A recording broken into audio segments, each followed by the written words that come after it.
हरिद्वार के पतंजलि विश्वविद्यालय में चल रहा 3 दिवसीय शास्त्रोत्सव कार्यक्रम का समापन हुआ और आयोजन के समापन समारोह में मुख्यमंत्री पुष्कर सिंह धामी ने शिरकत की। 3 दिवसीय शास्त्रोत्सव कार्यक्रम में केंद्रीय संस्कृत यूनिवर्सिटी और देश भर के 12 संस्कृत विश्वविद्यालयों और महाविद्यालय के 1000 से ज्यादा छात्र छात्राओं ने शास्त्रों का पठन पाठन किया और उनके बीच कई प्रतिस्पर्धाएं भी आयोजित कराई गई। संस्कृत स्पर्धा में इनाम पाने वाले छात्र और छात्राओं को मुख्यमंत्री के हाथों इनाम दिए गए। मुख्यमंत्री पुष्कर सिंह धामी ने कहा कि पतंजलि विश्वविद्यालय में आयोजित हुआ कार्यक्रम शानदार रहा और ये सभी संस्कृत के विद्वान हमारी महान संस्कृति को आगे ले जाने का काम करेंगे।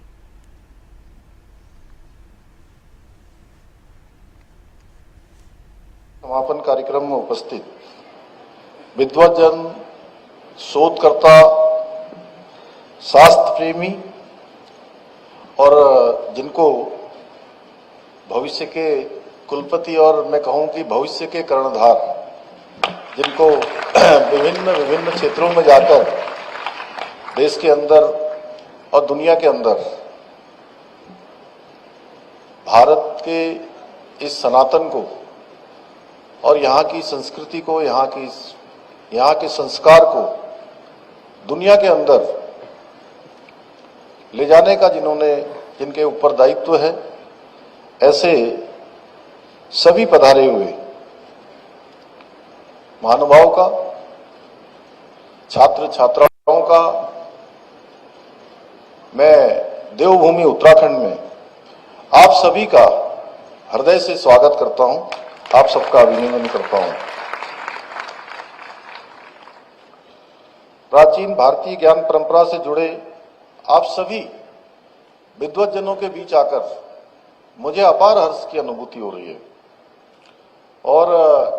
यहाँ के वातावरण को देखकर मुझे पूरा विश्वास हो गया है कि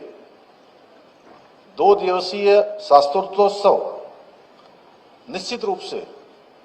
जिन उद्देश्यों के लिए यहाँ पर इसका आयोजन किया गया, आप सबका इतना बड़ा समागम यहाँ पर किया गया, वो अवश्य सफल रहा होगा। इस प्रकार के आयोजन से एक और हमारे ऋषियों मुनियों द्वारा स्थापित ज्ञान के विभिन्न आयामों को सहेजने का कार्य करते हैं, वहीं उन्हें हमें हमारी नई पीढ़ी तक पहुंचाने का भी, और जो विरासत है भारतीय संस्कृति हमारी नई पीढ़ी को पहुंचाने में, विरासत को स्थानांतरित करने में भी बहुत महत्वपूर्ण योगदान देते हैं। और मुझे यहाँ पर बताया गया कि इस उत्सव में शलाका परीक्षा, अर्थशाखा, वाक्यार्थ स्पर्धाएं भी आयोजित हुई। ये स्पर्धाएं निश्चित रूप से हमारी प्राचीन शास्त्र परंपरा को आधुनिक युग में भी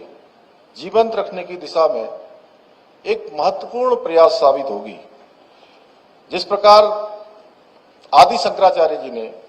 छोटी सी आयु में अद्वैत वेदांत का गूढ़ ज्ञान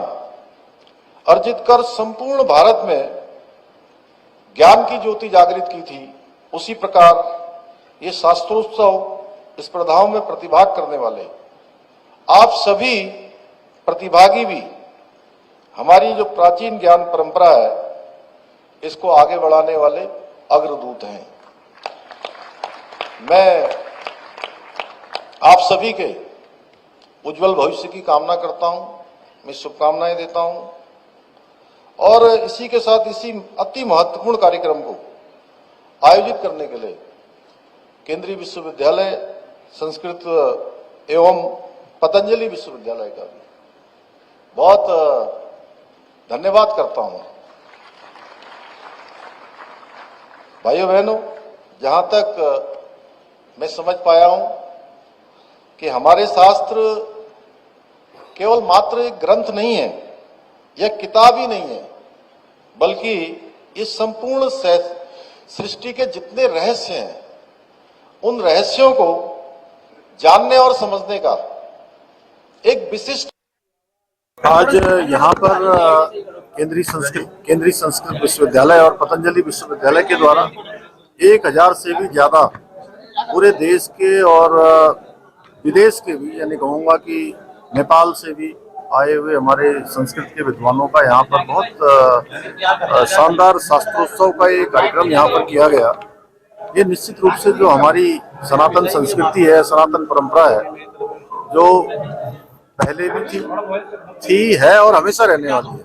उस परंपरा के ध्वजवाहक हैं ये सब आने वाले। और देवभूमि उत्तराखंड में 2 दिनों तक इन्होंने अनेक प्रकार की प्रतियोगिताओं में यहाँ पर हिस्सा लिया है और निश्चित रूप से ये हमारी जो महान संस्कृति है, महान विरासत है, उस विरासत को ये नवोदित हमारे उदयमान हमारे छात्र छात्राएं आगे बढ़ाने का काम करेंगे